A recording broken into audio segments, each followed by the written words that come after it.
മൂപ്പര് എന്ത് നോക്കി പറഞ്ഞാലും കൊള്ളും. അങ്ങനെ സംഭവം, ഭയങ്കര സംഭവമാണത്. ഒരു വണ്ടിയൊക്കെ ഒരാൾ എടുത്തിട്ട്, ഓ നല്ല വണ്ടിയാണല്ലോ, എപ്പോഴേതൊക്കെ പുറത്തെടുത്ത് പുതിയാപ്പിള ഇറങ്ങിയ പോലെ ഉണ്ടല്ലോ, ആ പോക്ക് കുത്താനായിരിക്കും പോയിട്ടുണ്ടാവുക. അന്ധവിശ്വാസം എന്ന് നമ്മൾ ഇതിനെ പറയേണ്ടതില്ല, അങ്ങനെ ഉള്ള സംഭവമാണ്. ഇത് സയൻസിന് വ്യാഖ്യാനിക്കാൻ കഴിയൂല. എങ്ങനെ, എന്താണ് ഇവിടെ സംഭവിക്കുന്നത്, കണ്ണുന്നൊരു പ്രത്യേക രശ്മികൾ അവിടെ അങ്ങനെയൊന്നും പറഞ്ഞിട്ട് കാര്യമില്ല. ഇതൊരു ആത്മീയ ലോകത്ത് നടക്കുന്ന സംഭവങ്ങളാ. നമ്മൾ കാണാത്തൊരു ലോകം ഇവിടെ ഉണ്ടെന്ന് നമുക്ക് ബോധിക്കണം. ആദ്യമത അർവാഹികളുടെയും ഷയാത്തീനിന്റെയും ജിന്നുകളുടെയും സാന്നിധ്യമുള്ള ലോകമാണിത്.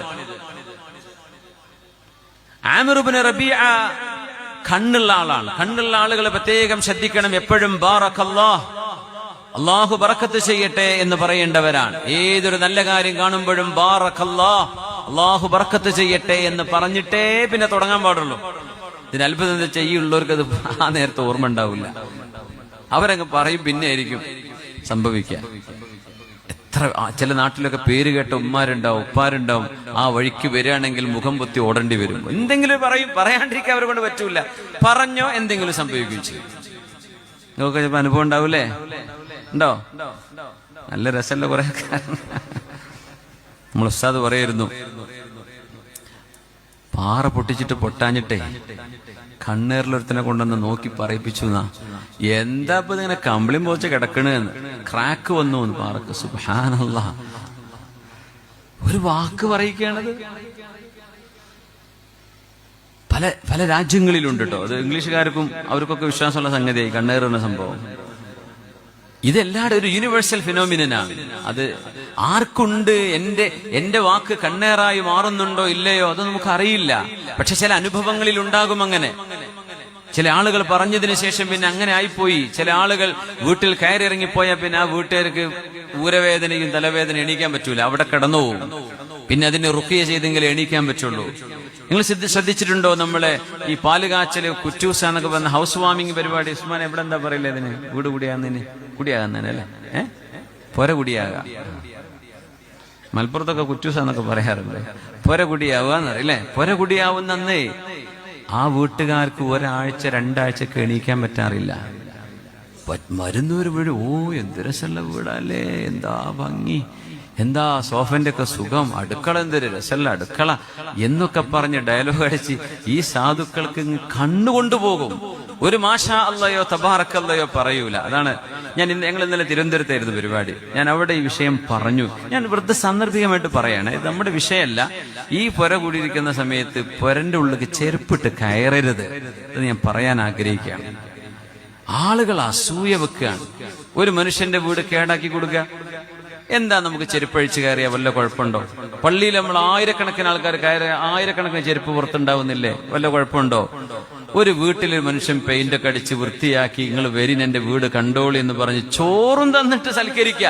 എന്നിട്ട് ആ ചളിയിലെ ഷൂട്ട് കുട്ടികൾ കയറുന്നു, പെണ്ണുങ്ങൾ പിന്നെ പറയണ്ട. അവർക്ക് ആ ചെരുപ്പ് എന്തോ സ്വർണം കൊണ്ടുണ്ടാക്കിയ ചെരുപ്പ് പോലെ അങ്ങോട്ട് മേലെ കയറുന്നു, താഴെ ഇറങ്ങുന്നു, ബെഡിൽ കയറി ഇറങ്ങുന്നു, കുട്ടികൾ ഷൂട്ട് ചാടി ഇറങ്ങും. ഒരു ഉമ്മയുടെ വായുന്നു, മോനെ ചവിട്ടല്ല മോനെ, ആ ബെഡ്ഷീറ്റ് കേടാവും, മണ്ണാണ്.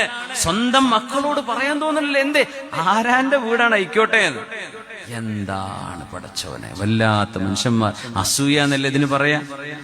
ആ പൊരക്കാരൻ നിങ്ങളോട് ഇത് പറയാൻ പറ്റൂല. അതുകൊണ്ടാണ് ഞാൻ പറയണത്, പൊരക്കാരൻ നിങ്ങളോട് ചെരുപ്പിട്ട് കയറല്ലേ എന്ന് പറഞ്ഞാൽ നിങ്ങൾ ബഹിഷ്കരിക്കും അല്ലേ? ആ പൊരക്കാരന്റെ പരിപാടി അങ്ങോട്ട് കൊളാവും. മിണ്ടാൻ പറ്റൂല, നെഞ്ചു പൊളിയിലുണ്ടാവും. ഞാൻ കയറി ചെല്ലിനടുത്ത് പറയാറുണ്ട്, പൊന്നാര മക്കളെ ചെരുപ്പഴിച്ചിട്ട് കയറ്. എന്നോട് പറയാ ചെരുപ്പിട്ടോ. ഞാൻ പറഞ്ഞു ചെരുപ്പിടൂല. നമ്മൾ പുറത്തുനിന്ന് കയറി വരുന്ന ഈ മണ്ണുമായിട്ട് ഒരു മനുഷ്യൻ വൃത്തിയാക്കി വെച്ച വീട് നമ്മൾ വൃത്തികേടാക്കി കൊടുക്കേ? എത്ര പ്രയാസം ഉണ്ടാകും ആ കാർപ്പറ്റൊക്കെ എനിക്ക് വൃത്തിയാക്കി എടുക്കാൻ.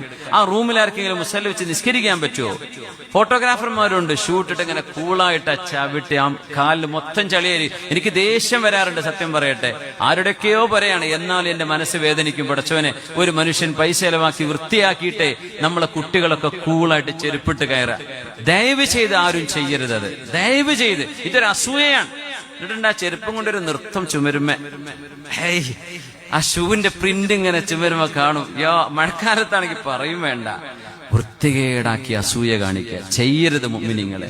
ഒരു വീട് നമുക്ക് വൃത്തിയാക്കാൻ കഴിയില്ല, എന്ന് വൃത്തികേടാക്കാതിരുന്നൂടെ? അതുകൊണ്ട് വീടുകൾ അസൂയപ്പെടുന്ന സ്ഥലമാവരുത്. ആ വീട്ടുകാരന് ബർക്കത്ത് കൊടുക്കണേ റബ്ബേ. ഇത്ര നല്ല വീടുണ്ടാക്കാൻ ദുനിയാവിൽ സൗകര്യം ചെയ്തു കൊടുത്ത പോലെ നാളെ ആഖിറത്തിൽ നീ സ്വർഗത്തിൽ വീട് കൊടുക്കണമേ എന്നാണല്ലേ നമ്മൾ ദുആ ഇരക്കേണ്ടത്. നമ്മുടെ കൂട്ടുകാർക്കൊരു വീടുണ്ട്, നമുക്കുണ്ടായില്ല.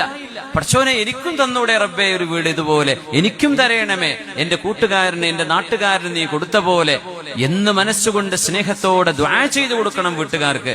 അല്ലെങ്കിൽ ആ വീട്ടുകാർക്ക് കണ്ണുകൊള്ളും, ആ വീട്ടുകാർക്ക് ക്ഷീണം വരും.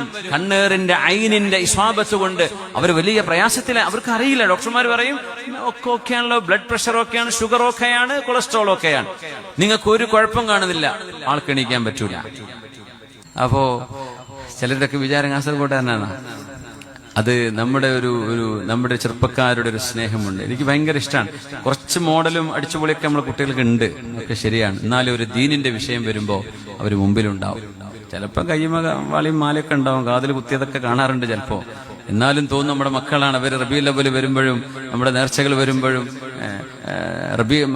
ബദരീങ്ങളാണ്ട് വരുമ്പോഴും റൂസ് പരിപാടിക്കും എല്ലാറ്റിനും മുമ്പിൽ ഓടി നടക്കാൻ അവര് റെഡിയാണ്. കുറച്ച് മോഡലൊക്കെ കുറച്ച് നേരത്തേക്ക് ഉണ്ടാവും. അതൊക്കെ അല്ലാഹു ഹിദായത്ത് കൊടുത്ത് നന്നാക്കട്ടെ എന്ന് പ്രത്യേകം ദ്വാരക്കെ. എന്നാലും ഒരു നല്ല മക്കളാണ്, സ്നേഹമുള്ളവരാണ്. അല്ലാഹുവിന്റെ കച്ചവടത്തിലൊക്കെ ബർക്കത്ത് ചെയ്യട്ടെ, ജോലിയിലൊക്കെ അല്ലാഹു ബർക്കത്ത് ചെയ്ത് കൊടുക്കട്ടെ. ആമീൻ യാ റബ്ബൽ ആലമീൻ. മനോഹരമായ എന്തെങ്കിലും കാണുമ്പോൾ നിങ്ങളുടെ കൂട്ടുകാരൻ ഒരു വാഹനം മേടിച്ചു, ഒരു ബൈക്ക് വാങ്ങിച്ചു, ഒരു വീട് വാങ്ങിച്ചു, ഏതെങ്കിലും ഒരു നല്ല മൊബൈൽ ഫോൺ വാങ്ങിച്ചു, എന്തുവാകട്ടെ, നിങ്ങളത് കാണുമ്പോൾ മാഷാ അല്ലാഹു ലാ ഖുവത ഇല്ലാ ബില്ലാഹ്, നിങ്ങൾ അങ്ങനെയാ പറയുന്നത്. മാഷാ അല്ലാഹ്, അല്ലാഹു ഉദ്ദേശിക്കുന്നത് അല്ലാഹു ചെയ്യുന്നു. എത്ര മനോഹരമാണ് അല്ലാഹുവിന്റെ സൃഷ്ടിപ്പ്. അതാണ് ഇതിന്റെ ആശയം. ലാ ഖുവത ഇല്ലാ ബില്ലാഹ്, അല്ലാഹു നൽകുന്ന കഴിവേ നമുക്കുള്ളൂ. സൗന്ദര്യവും സൗകര്യവും ആരോഗ്യവും എല്ലാം അല്ലാഹു നൽകുന്നതാണ്. അങ്ങനെയാണ് പറയേണ്ടത്. റബ്ബിന്റെ ഫദ്ല്, ഹാദാ മിൻ ഫദ്ലി റബ്ബി. നമ്മുടെ വീടുകളിൽ ഇത്തരം ബോർഡുകൾ സ്ഥാപിക്കും. അതിനൊരു കുഴപ്പമില്ല. അത് ഹറാമാണ്, ബിദ്അത്താന്ന് പറയാൻ നിൽക്കണ്ട, അതിലൊരു കുഴപ്പമില്ല. പക്ഷേ അത് കാണുമ്പോൾ നമ്മൾ അത് റിമൈൻഡറാണ്, നമുക്കൊന്ന് ചൊല്ലാൻ ഓർമ്മിപ്പിക്കാനുള്ളതാണ്.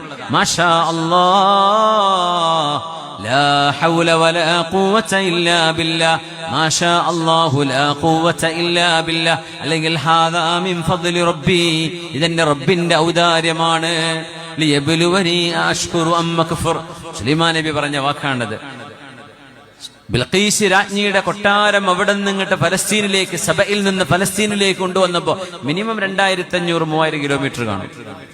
നിമിഷ നേരം കണ്ണിമ ചെല്ലും വെട്ടുന്നതിന് മുമ്പ് എത്തിയപ്പോ നീ ലോകത്ത് എന്തൊക്കെ ഫ്രൈറ്റ് സർവീസ് മനുഷ്യൻ കണ്ടെത്തിയാലും സുലൈമാൻ നബി അലൈഹിസ്സലാമിന്റെ ഈ മുഅ്ജിസത്തിനോളം എത്താൻ കഴിയൂല. അതാണ് അത്ഭുതം. മനുഷ്യൻ ആകാശത്തേക്ക് എത്ര യാത്ര പോയാലും ഹബീബിന്റെ ഇസ്രാ മിറാജ് പോലൊരു യാത്ര മനുഷ്യന് ചെയ്യാൻ കഴിയില്ല, ഒരിക്കലും സാധിക്കില്ല.